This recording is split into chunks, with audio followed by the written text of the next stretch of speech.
On behalf of the General Assembly, I have the honor to welcome to the United Nations His Excellency Mr. Hakainde Hichilema, President of the Republic of Zambia, and to invite him to address the Assembly.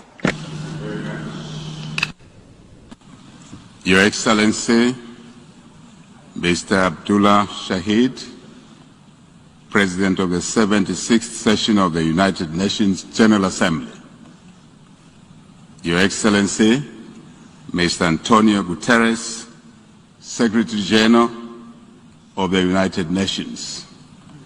Your Excellencies, Head of State and Government, distinguished ladies and gentlemen, I wish to begin by congratulating Your Excellency, Mr. Abdullah Shahid, on your election as President of the 76th Session of the United Nations General Assembly.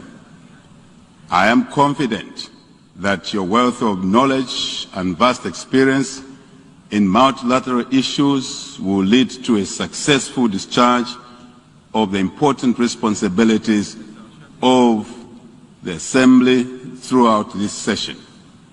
Zambia stands to work with you as you execute your mandate in presiding over the matters of this session.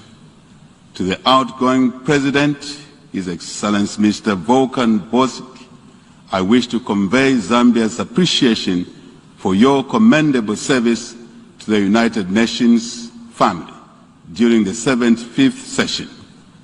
Mr. President, I have the distinct honor to deliver my maiden speech as the 7th President of the Republic of Zambia, following the electoral victory of our United Party for National Development, UPND, in the presidential and general elections that were held on the 12th of August 2021. I am pleased to inform this august House that the people of Zambia, the Republic of the people of Zambia, once again rose to the occasion to usher in a new government through a peaceful election. This has enabled Zambia to further consolidate our democratic credentials, which serves as an inspiration to the African continent, where the outcome of our election was determined by those who vote and not those who count votes. Very important. We are therefore proud to provide leadership in our country where people aspire for a free and just society and where they aspire for their voices to be heard.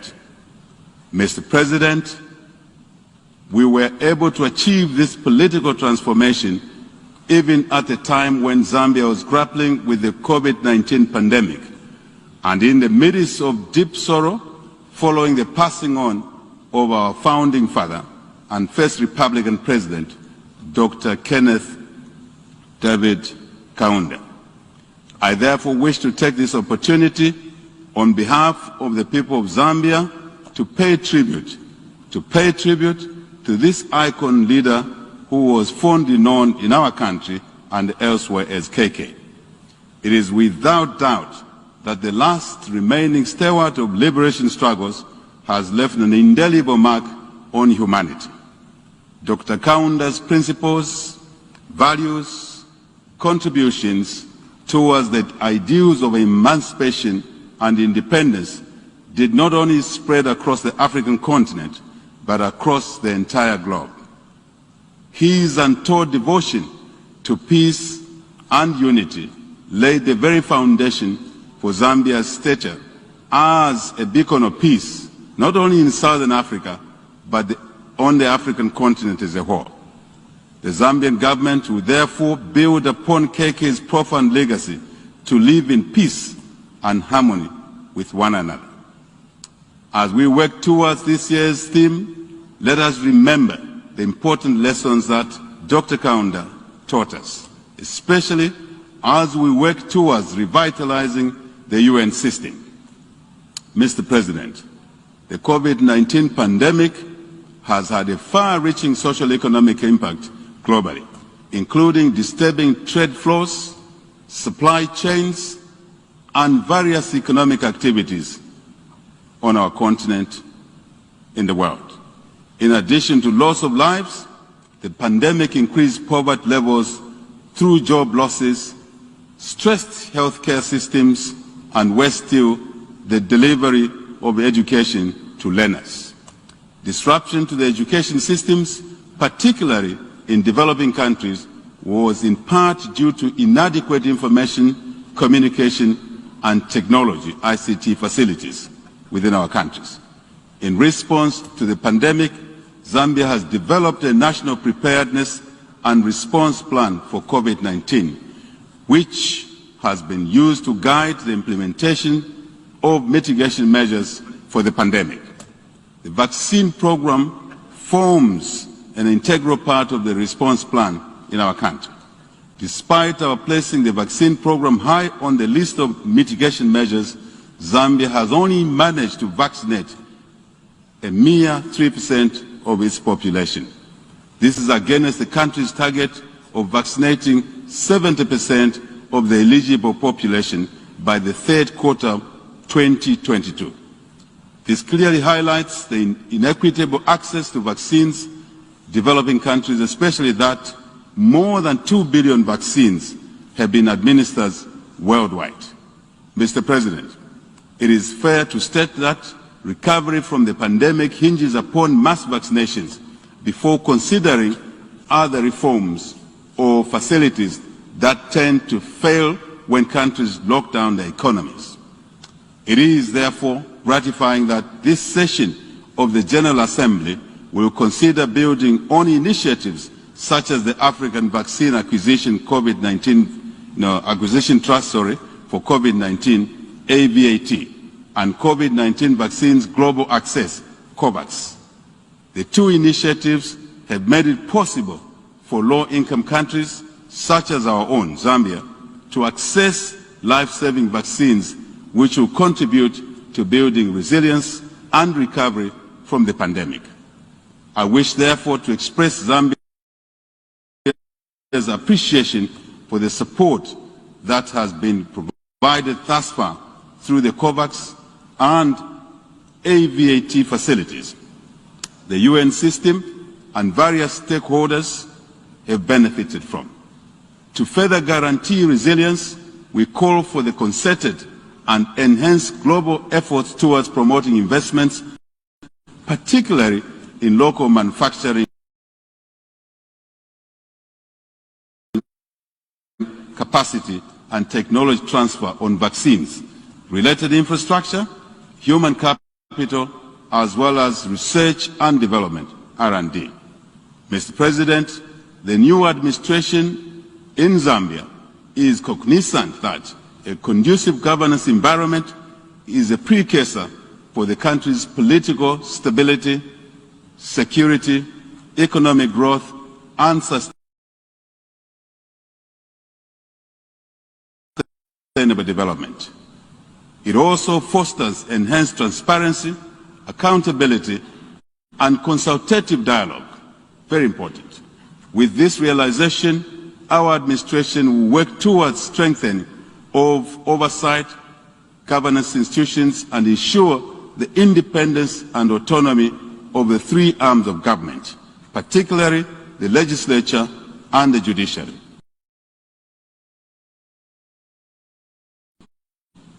The fight against corruption will be at the center of our transformation agenda, and this shall be expected to be executed with zero tolerance to corruption. Zero tolerance to corruption. We shall also promote free media and an active civil society, as they are critical in upholding checks and balances, human rights, liberties, and freedoms. Mr. President, my government's high priority is to restore macroeconomic stability, attain fiscal and debt sustainability, promote economic growth, enhance economic diversification, and manage the contraction of debt. I am confident that these measures will restore macroeconomic stability and put the country back on economic recovery. To sustain this growth, Zambia will dedicate efforts to guarantee a stable and predictable environment that will attract and protect local, regional, and foreign direct investment, as well as enhance local participation in our economy. Very important.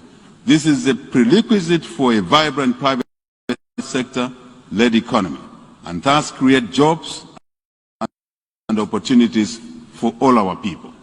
Mr. President, to complement these efforts, Zambia has embarked on an ambitious economic and social transformation agenda with a view to creating equitable opportunities and poverty reduction for the Zambian people, especially the youth and the women who actually delivered our election victory in our country. In order to achieve this goal, our administration shall design and implement interventions aimed at inducing enhanced productivity in agriculture, mining, energy, financial services, tourism, technology, health, and education, as well as support the growth of micro, small, and medium enterprises. Despite these well-thought-out interventions, today's world economy is more complex than ever before. Given the numerous global concerns, including pandemics, climate change, and indeed illegal human migration, it is imperative that we adapt to these effects of globalization by fostering key partnerships and deepening integration at all levels, so to say. This is critical to ensure that we realize our aspirations of restoring Zambia on a path to sustainable economic growth and development. Mr. President, Zambia is aware of the critical role of the United Nations in guiding the world to focus on the Sustainable Development Agenda. In particular, the 2030 Agenda for Sustainable Development has set the tone and benchmarks for countries to incorporate sustainability in their development policies. Our New Dawn government in Zambia is committed to realizing tangible growth and sustainable development while paying particular attention so that this is not achieved at the expense of future generations. Like many other developing countries, Zambia calls for closer cooperation and support for capacity to adopt better, safer, climate change sensitive and modern methods of increased production and productivity. Our administration has established a ministry that is the first of its kind in Zambia, the Ministry of Green Economy and the Environment. To address this, among other important issues concerning environmental sustainability, it became important for us to establish this new ministry. This will be crucial to build the ability for implementing climate-positive actions in our country. Mr. President, I'm drawn to the prophetic inscription on the wall of the United Nations Plaza, and I quote, "They shall beat their swords to plowshares, and their spears into pruning hooks. Nation shall not lift up a sword against nation, neither shall they learn war any more." Isaiah 2, verses 4 to 5. End of quote. These words, Mr. President, serve as a reminder to the United Nations to work towards global peace and international cooperation. Though we have made leaps and bounds in the area of peace, security and stability, there remains pockets of conflict in many regions of the world where guns have not been silenced up to now. The silencing of guns, therefore, goes beyond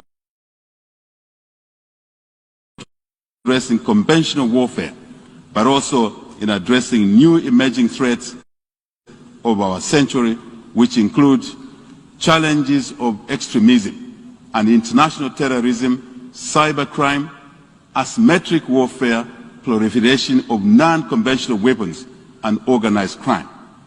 As an international community, we need to continue to work together to address the root cause of these global threats through various national, regional, and global mechanisms.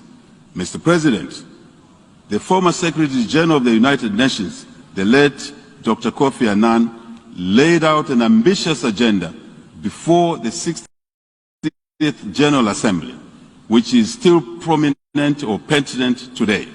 In his report, In Larger Freedom Towards Development, Security, and Human Rights for War, he made the case that development, security, and respect for human rights cannot be enjoyed in the absence of the other. These are indispensable realities of a well-functioning nation and international system.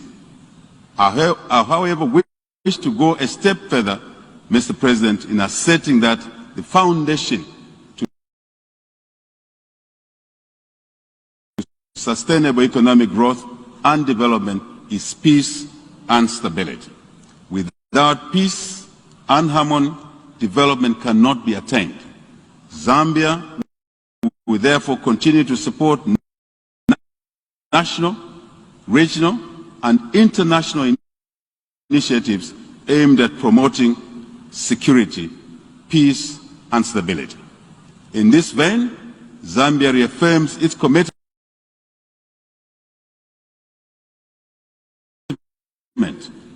to play an active role in the SADC mission in Mozambique aimed at restoring peace to the Cabo Delgado province of our country, of that country rather.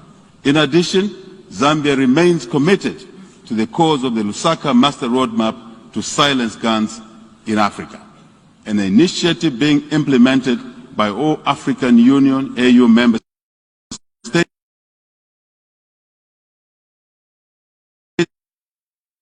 to promote peace and security, which has since been endorsed for extension for a further 10-year period from 2021 to 2030. We therefore wish to call for continued support of the United Nations in silencing guns in Africa and other continental initiatives. Mr. President, in the quest for promoting global peace and stability, security, Zambia notes with satisfaction the entry into force of the Treaty on Prohibition of Nuclear Weapons, TPNW, which became operative on the 22nd January 2021. The entry into force of the TPNW is a tangible feat towards advancing the cause of nuclear disarmament on the international stage. Zambia encourages other states that are yet to ratify the TPNW to come on board so that we can continue making advances towards achieving our aspirations of eradicating nuclear weapons on our continent. On the United Nations Security Council, UNSC reform, Zambia is still concerned with the slow pace of negotiations which have continued without making much progress. Zambia in this regard wishes to reiterate the African common position, the Ezulwini consensus, that calls for a more representative and democratic United Nations Security Council, in which Africa, like all other world regions, will be fairly represented on this body. Mr. President, the call for gender equality is now a century-old struggle for women to participate equally with men in society as a whole. Despite realization that women's full and effective participation in all areas of life results in prosperity, women are still, however, involved less in public life and decision-making. It is important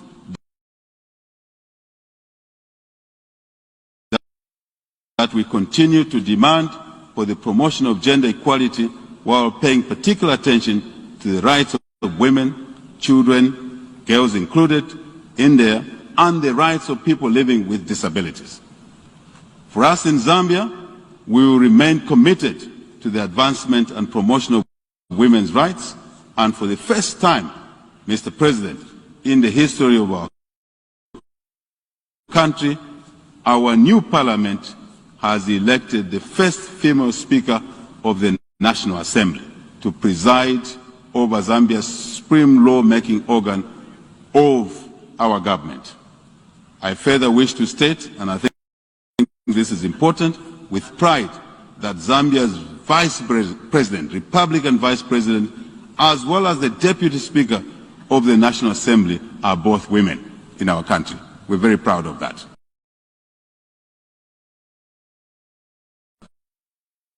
Consistent with our commitment, Zambia is implementing various initiatives designed to harmonize the development, programming, and indeed implementation of economic empowerment efforts targeting women and the youth across the country.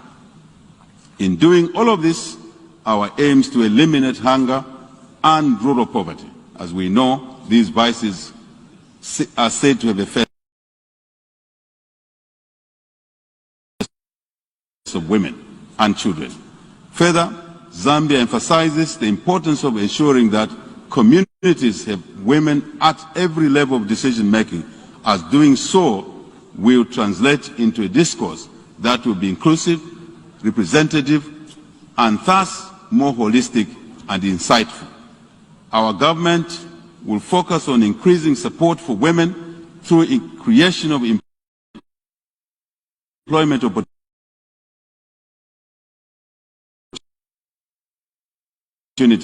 and entrepreneurship programs, amongst others. We will also focus on increasing access to secondary education for adolescent girls from impoverished households through financial aid and grant schemes. Mr. President, I wish to stress that the government of the Republic of Zambia will remain committed to economic diplomacy and multilateralism.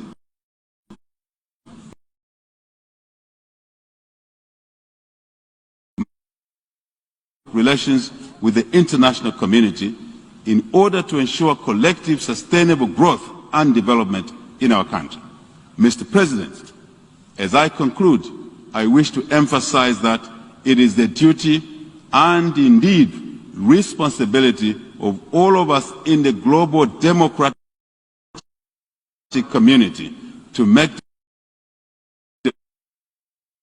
democracy work for all our people. We can't do this by delivering democracy dividends through accelerating economic development, balanced distribution of resources and among our people, and our people accessing opportunities for a better life. This is what will make democracy attractive to our people in our individual countries. This is what will make democracy sustainable and keep away autocratic and heavy-handed alternatives from leadership in our countries. It's very important. This is what will foster a peaceful, prosperous, and more united world. Mr. President, heads of government, state, I thank you for your attention.